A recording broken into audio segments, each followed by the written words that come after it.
তো বন্ধুরা, কোলার ডাইভিটার কিভাবে ফিটিং করবেন আর আমি কিভাবে করেছি দেখুন। তো প্লাস্টিকের কভারটা যে ডাইভিটার উপরে ছিল ওটাকে হালকা ঠুকিয়ে নিয়ে তারপরে খুলবেন, নইলে ভেঙে ভেঙে যেতে পারে। টাইসের সাথে বালি মশলায় জাম হয়ে থাকে, সেই জন্য একটু ঠুকে নিয়ে খুলে নেবেন। আর কি ফিটিংগুলো দিয়েছে দেখুন, এই ফিটিংগুলো দিয়েছে সাথে। এটা হচ্ছে হেড, আর সকেটের উপরে হেডগুলো লাগবে। একটা ছোট সাইজের হেড দিয়েছে আর একটা একটু বড় সাইজের হেড দিয়েছে। ছোট সাইজের হেডটা উপরে লাগবে আর বড় সাইজের হেডটা নিচে লাগবে। তো বন্ধুরা, যে ডাইভিটারের যে নাটগুলো আছে ওই নাটগুলোকে খুলে নিতে হবে। দুটোতেই নাট আছে, দুটো নাটই খুলে নিতে হবে। খুলে নেওয়ার পরে তারপরে ফিটিংটা লাগাতে হবে। এই যে নাট আর এই রিংটা লাগবে। রিংটা আমি খুলে নিলাম। আর যে ডাইভিটারের সকেটটা আছে, সকেটের ভিতরে যে প্লাস্টিকের এটা আছে এটা বার করে নিতে হবে। বার করে নিয়ে এর মধ্যে রিংটা পরিয়ে নিতে হবে। হালকা সামনে চেপে রিংটা পরিয়ে নিতে হবে। এর মধ্যে পরিয়ে নেওয়ার পরে ডাইভিটারের ভিতরে এটাকে চেপে পুশ করে দিয়ে রিংটাও পুশ করে দিতে হবে গ্যাপে, যাতে বাইরে না আসতে পারে। চেপে রাখে স্প্যান্ডেলটাকে, তারপরে এটাকে লাগিয়ে দিতে হবে।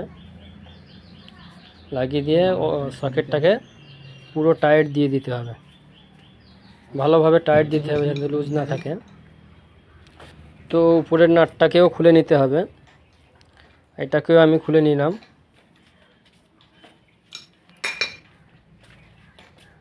তো এখানে যে এটা লাগবে সকেটটা, বন্ধুরা সকেটটাকে পুরো থ্রেডই টাইট দিয়ে দেবেন ভালোভাবে, চেপে পুশ করে দেবেন, চেপে ধরে তারপরে টাইট দেবেন, নইলে টাইট নেবে না।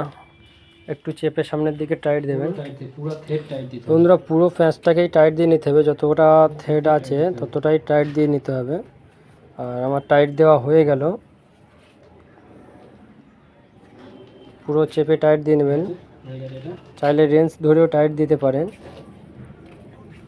তো প্লেটটা দেখছেন, প্লেটের বাঁ সাইডে রয়েছে শাওয়ারের চিহ্ন আর ডান সাইডে স্পাউটের চিহ্ন, মাঝখানে রাখলে বন্ধ থাকবে। তো প্লেটটাকে আমি লাগিয়ে নিলাম। তো প্লেটটা হেভি প্লেট, যার জন্য ওয়াশারটাও হেভি ওয়াশার আছে, সেই জন্য পুশ হচ্ছে না। আপনারা চাইলে একটু জল বা হালকা তেল লাগিয়ে পুশ করে নিতে পারেন। তো প্লেটটাকে আমি পুশ করে নিলাম।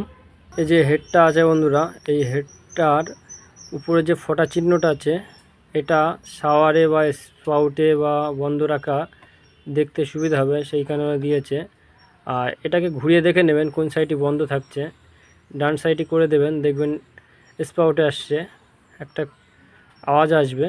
আর মাঝখানে রাখবেন, রেখে এটাকে চেপে পুশ করে দেবেন, লক হয়ে যাবে চেপে পুশ করে দিলে। আর দেখছেন এটাকে হয়ে গেছে।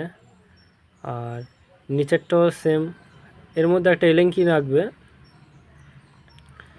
এলেঙ্কি নাটটা লাগিয়ে নেবেন।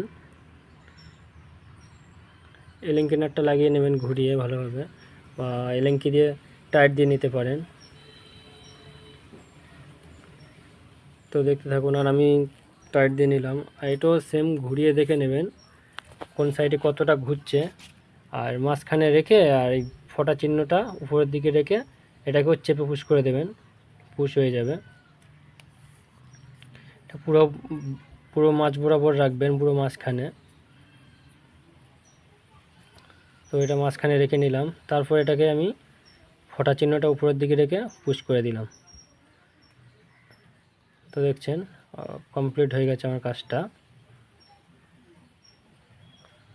তো বন্ধুরা, ভিডিওটি যদি ভালো লেগে থাকে একটা লাইক করে যাবেন।